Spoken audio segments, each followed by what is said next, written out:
бірінші сабаққа назар аударып қойыңыздар. Балалар, бүгінгі біздің сабағымыздың тақырыбы өткенді қорытындылау. Ал сабағымыздың мақсаты, айтағыш, бүгінгі сабағымыздың мақсаты үш таңбалы сандарды көбейту мен бөлу амалдарын орындау. Өте жақсы.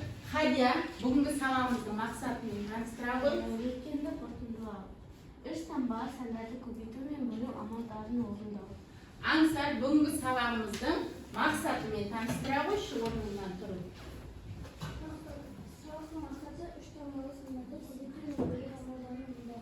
Балалар, түсіндіңдер ғой, да?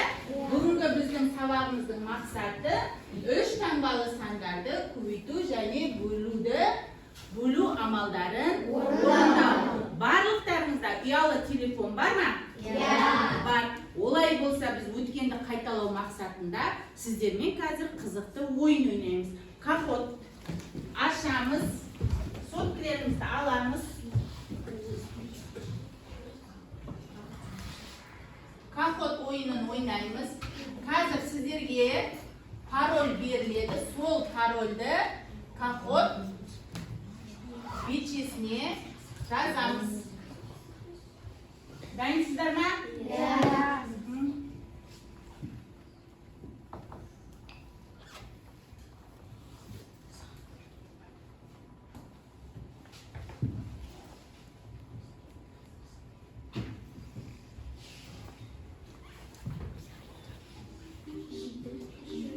Тереміз парольді.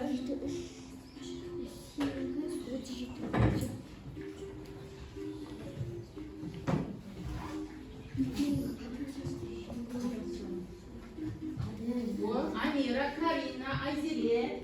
Молодец, балалар. Келеміз. Нұрдәулет. Арна. Мансур, молодец.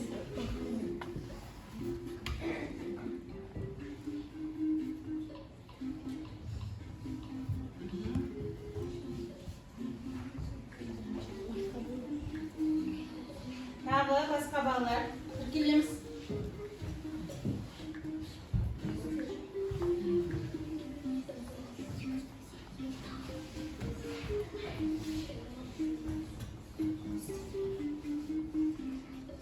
Болдық па келіп? Ойынды бастаймыз ба? Ал келдік. Келдік. Молодец, Ақторғын. Мадихан. Кәне. Бір-біріңізге кіре алмай жатқан балаларға көмектесіңіздер, балалар. Кім кіре алмай жатса, соған көмектесеміз.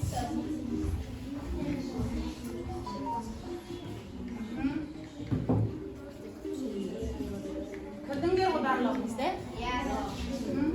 Карина, сен нересің?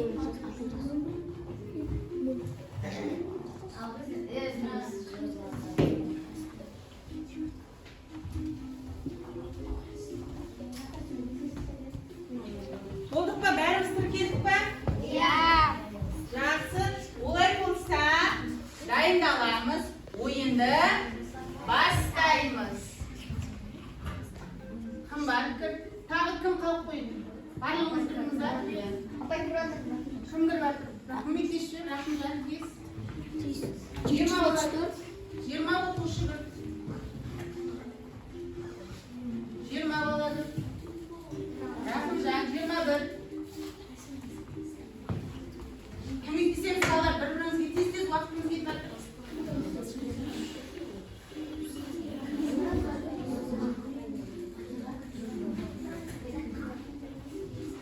Болдық па? Олай болса, ойынды бастаймыз. Дайынсыздар ма? Кеттік.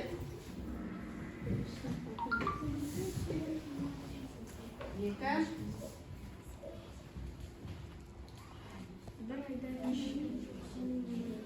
Ал, дұршыға белгілейміз.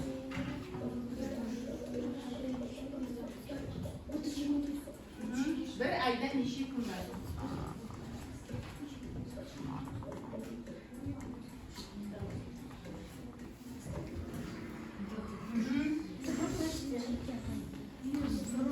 Ары қарай кеттік.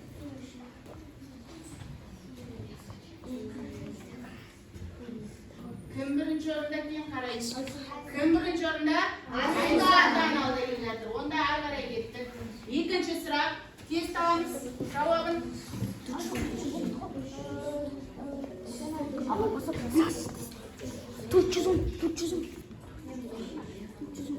Мен болдым.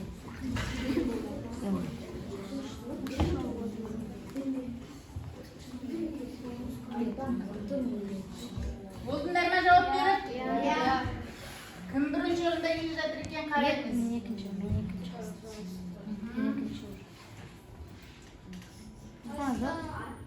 Кім келе жатыр? Айсұлтан алда келе жатыр. Үшінші ары қарай үшінші сұрағымыз.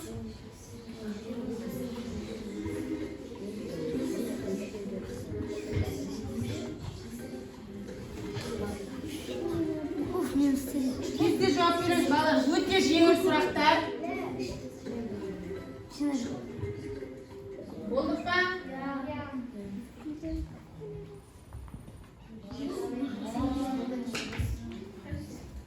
Ары қарай кеттік. Үшінші сұрақ.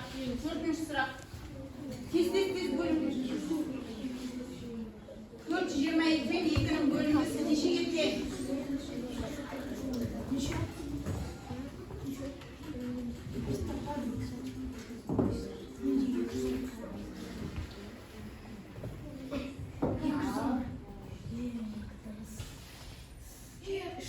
Кім келді?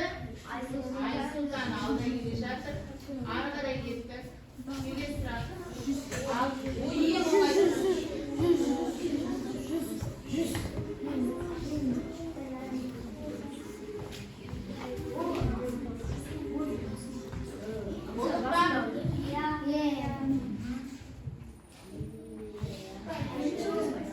Айсұлтан алда келді. Ары қарай кеттік. Келесі амалдардан мән табамыз. Тез оп-оңай.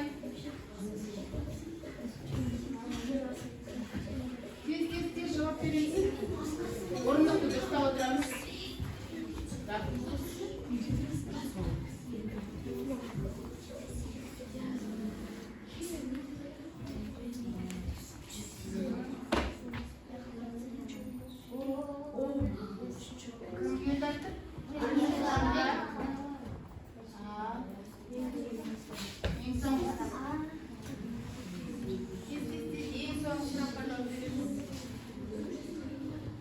Амалдардың орындалу ретін анықта бірінші қай амал орындалады? Бірінші қай амал орындалады? Осыны анықтаймыз.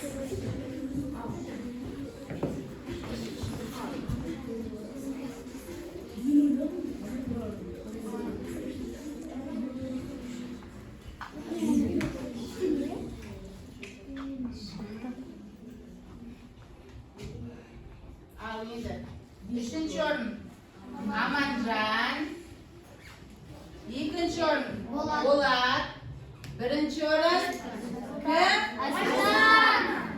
Айсұлтан. Олай болса Айсұлтанға қошемет көрсетеміз. Айсұлтан бірінші орын. Кәне Айсұлтан орнынан тұра ғой. Барлығымыз Айсұлтанды не істейміз? Қошемет дейміз. Кәне бәріміз Айсұлтанды қошемет дейміз.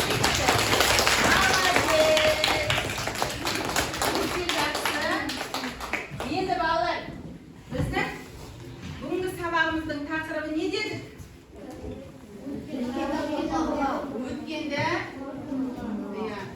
Өткенді қорытындылау.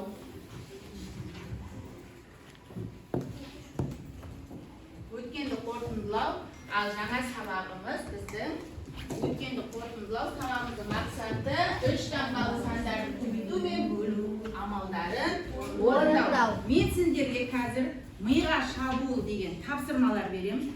Осы тапсырмалардың тез мәнін естиміз. Қараңыз. Кәне. Тез орындаймыз. Мәнін табамыз. Біріге орындаймыз.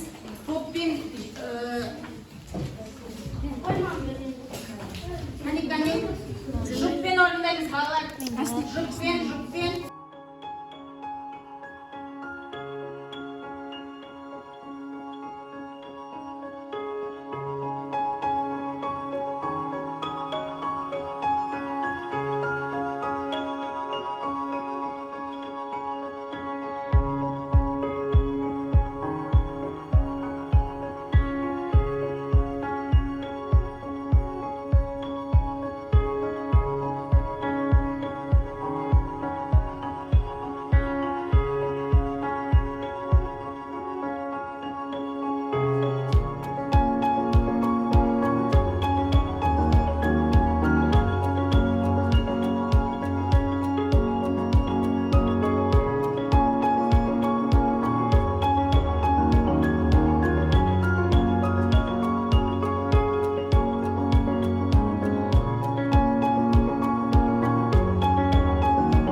топ, төртінші топ болды екен.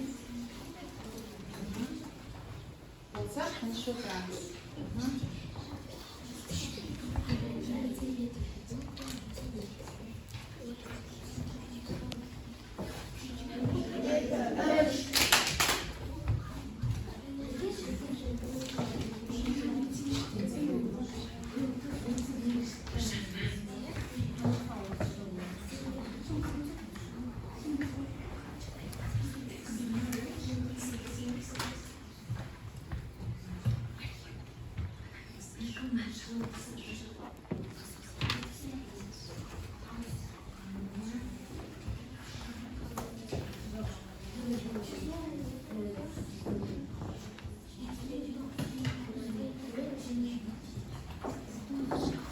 Қай топ қалды?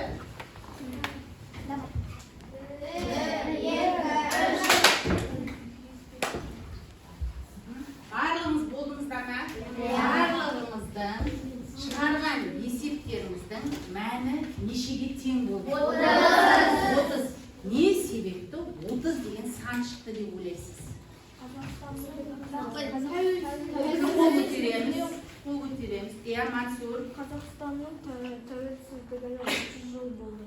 Биыл біздің Қазақстанның тәуелсіздік алғанына неше жыл? 30 жыл. Молодец. Олай болса, балалар, биыл біздің тәуелсіздік алғанымызда Қазақстанымыздың неше жыл болды? 30 жыл болды. Балалар, қараң, бүгінгі сабақта критерий жетістіктері бар. Әр топқа мен карточкалар беремін. Сол топта 2 адаммен бірігіп отырып, бір-біріңді тапсырманы қалай орындадыңдар, бағалап отырасыздар. Жақсы ма? Екеуіңіз астына атын жөніңізді жазып, сабаққа әр орындаған тапсырмаларыңызға бал қойып отырамыз.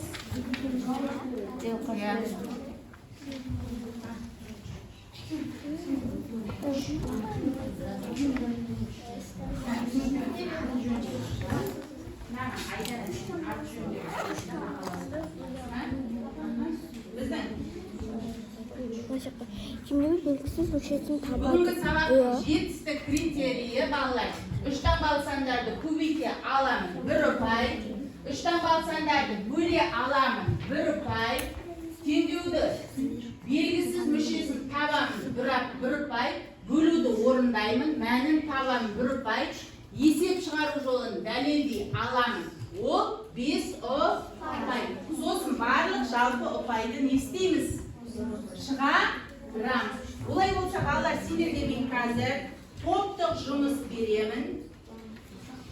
Сол топтық жұмысты орындаймыз. Екінші топ. Асықпаймыз.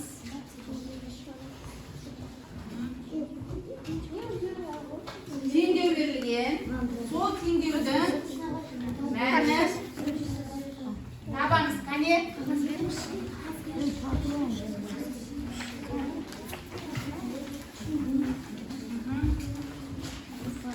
Бірігіп отыр, балалар, топтық жұмыс.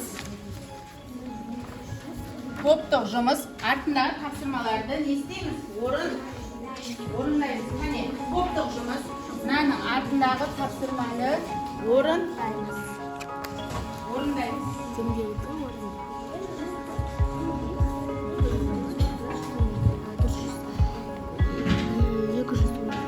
Теңдеуді барлықтарымыз отырып орындаймыз. Қане, мән табамыз.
Неше шықты?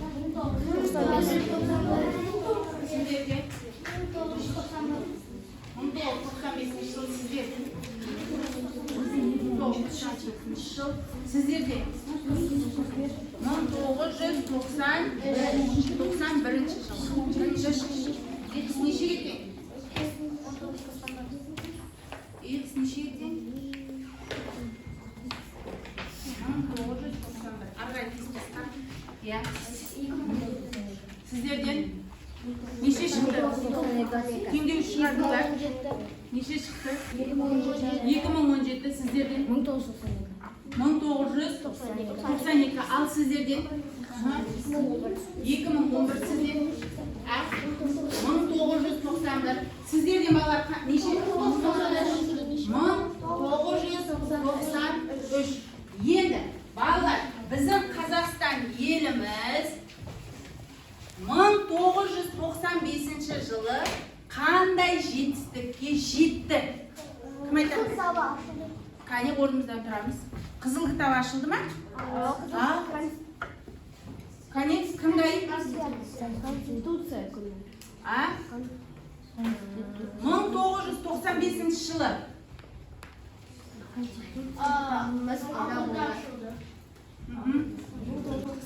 жылы Қазақстан Республикасының Конституциясы қабылданды. Молодец, тақтаға апар, біле ғой. Келесі Айзере. 20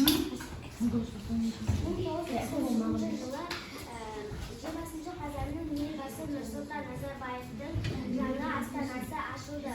Оны ресми түрде жариялады. Молодец. Тақтаға апар, біле ғой. Тағы, Айдана. Қай жылы? 2011 жылы. 2011 жылы Қазақстанда қысқы Азия ойындары өтті. Қазақстанның намысын қорғаған спортшылар 70 медаль иеленді. Олардың 38-і алтын, 21-і күміс және 18-і қола. Молодец. Рахмет Айданаға. Енді Айгүлке, сенде неше шықты мәнінде? 2019 жылы Қазақстанда Қасым-Жомарт Тоқаев президент болып сайланды. Молодец. Келесі екінші топ сіздерден неше шықты мәнінде теңдеудің? Мәні нешеге тең болды? 2017 жылы Қазақстан Республикасында қандай өзгерістер болды? 2017 жылы Қазақстанда Астана елінде Экспо 2017 көрмесі өтті. Молодец. Тағы Нұрдәулет. Осы есепте 1991-ге тең болды. Себебі 1991 жылы Тоқтар Әубәкіров ғарышқа сапар шекті. Алғаш рет ғарышқа сапар шекті. Молодец.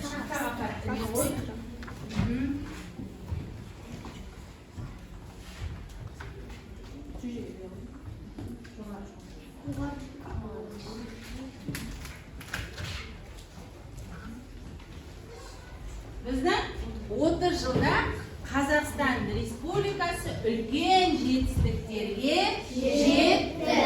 Жақсы балалар, олай болса, мен сендерге қазір тапсырма беремін. Оқулықтарыңызды ашыңыздар. Оқулықтарыңызды ашамыз. Аштыңыздар ма? 44-ші, 60-ші сабақ, 72-ші бет. Аштық па?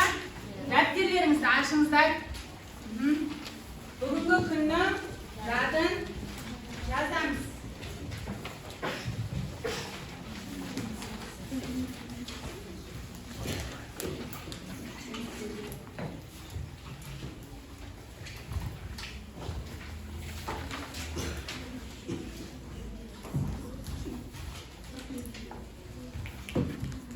Бүгін нешесі? 20-ші ақпан. Ақпан, сынып, жұмысы.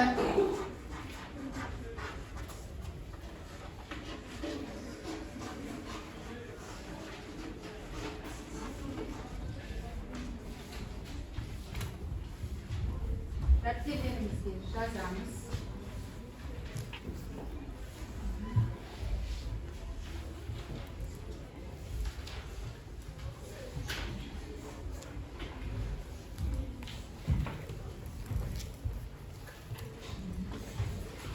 Жаздыққа оқулығымыздан 72-ші бетінде берілген 3-ші есепке назар аударамыз.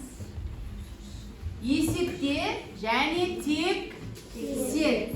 Бірінші есепке тақтаға Алихан шығар. Алихан бірінші есепке сен шыға ғой. Екінші есепке Карина.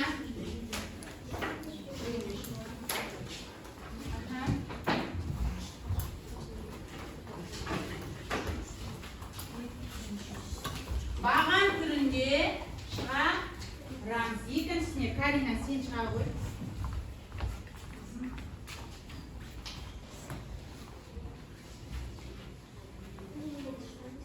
Үшіншісіне Малика.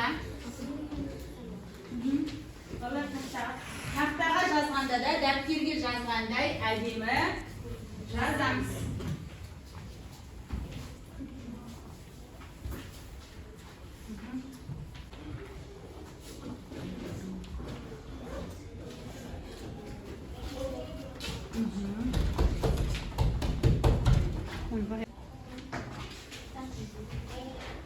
Жарайсың, Малика.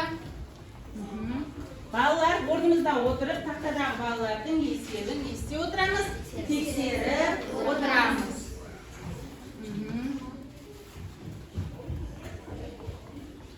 Молодец, отыра ғой.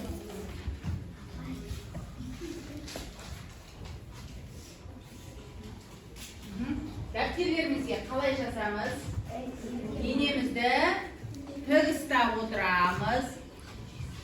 Кеудемізді көтереміз, дәптерді көлбеу қойып, әдемі етіп жазамыз.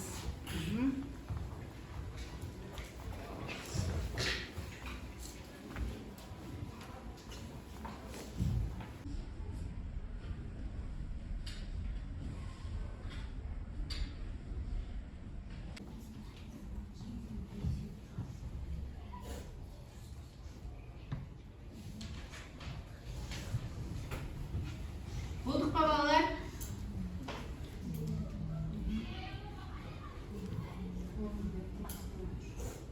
Жазуларым yok.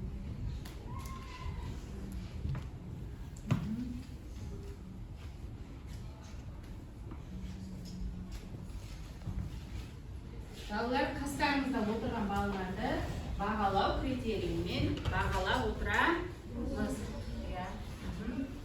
Әр орындалған тапсырмаға 1 балдан беріп отырамыз.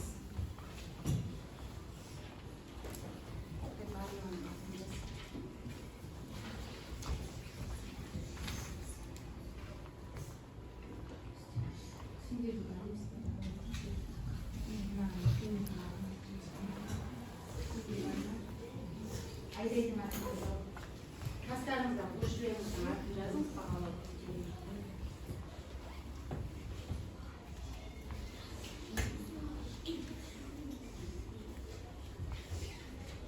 Балалар, қараңдар, біздің жаңағы 3-ші есебімізде есепте және тексер депті.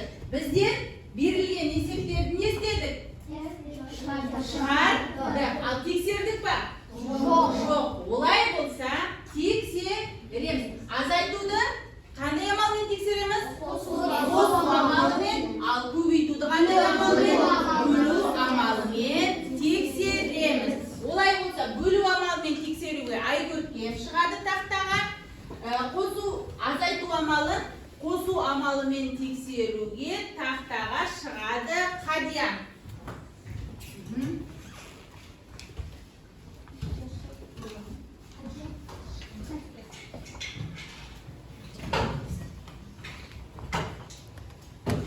Қайда шыға ғой?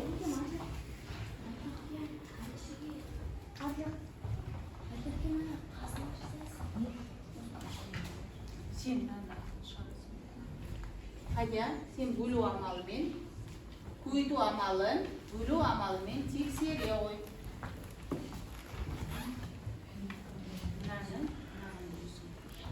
Астына қапталып жазайық.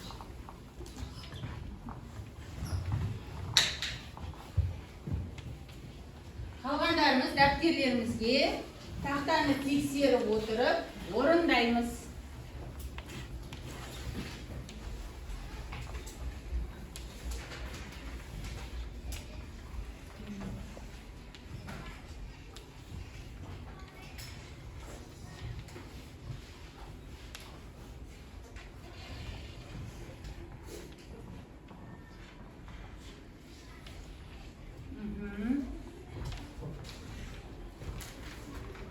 Жақсы, жарайсың.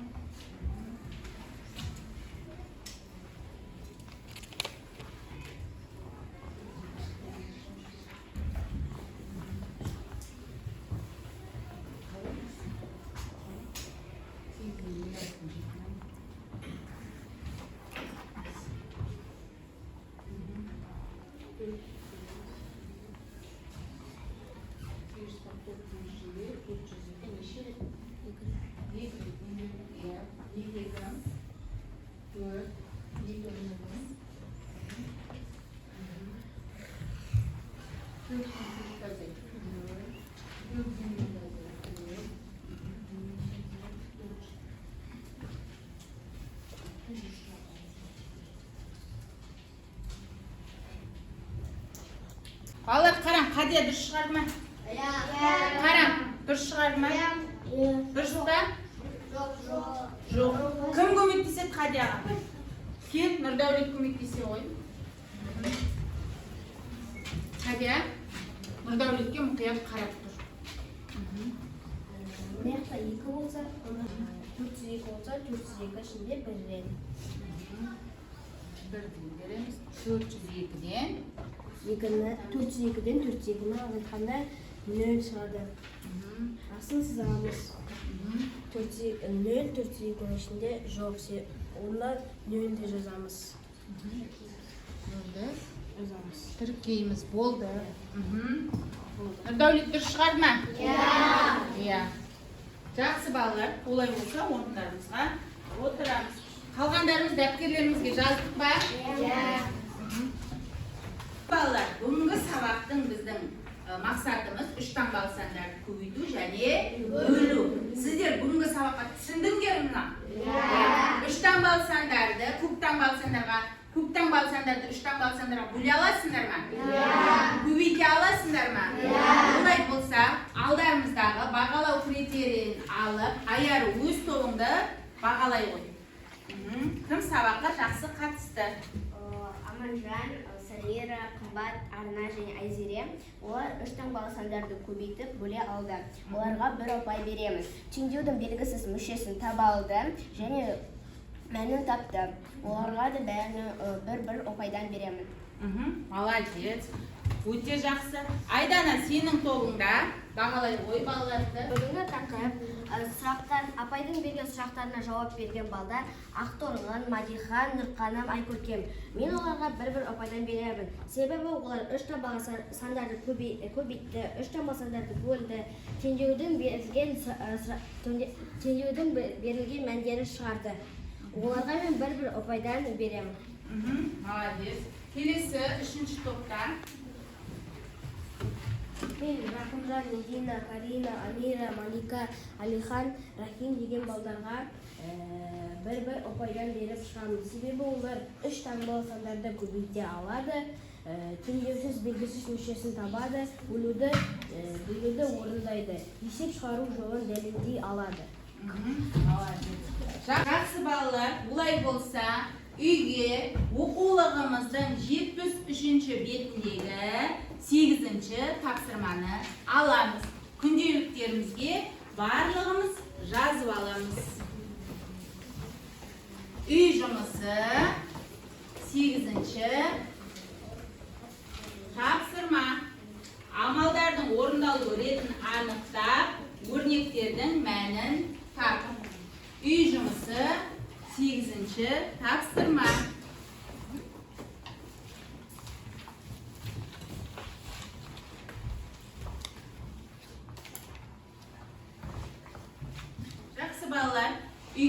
ма? Белгілі болды ғой сіздерге де? Биыл тәуелсіздік алғанымызға неше жыл дедік? 30 жыл. Балалар, тәуелсіздігіміздің тұғыры биік болсын, еліміздегі балаларымыз бақытты болсын. Олай болса, барлығымыз бірігіп, туған ел әнін шырқайық. Тақтаға ән айтуға Айдана, Рақымжан, Нұрдәулет, Аңсар, Айару, қалғандар Айгүркем, ал қалғандарымыз орнымыздан қосыламыз әнге. Әннің қайырмасына орнымыздан қосып отырамыз.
Осымен біздің бүгінгі сабағымыз аяқталды. Балалар, отыра қойыңыздар. Өте жақсы, өркендеріңіз өссін.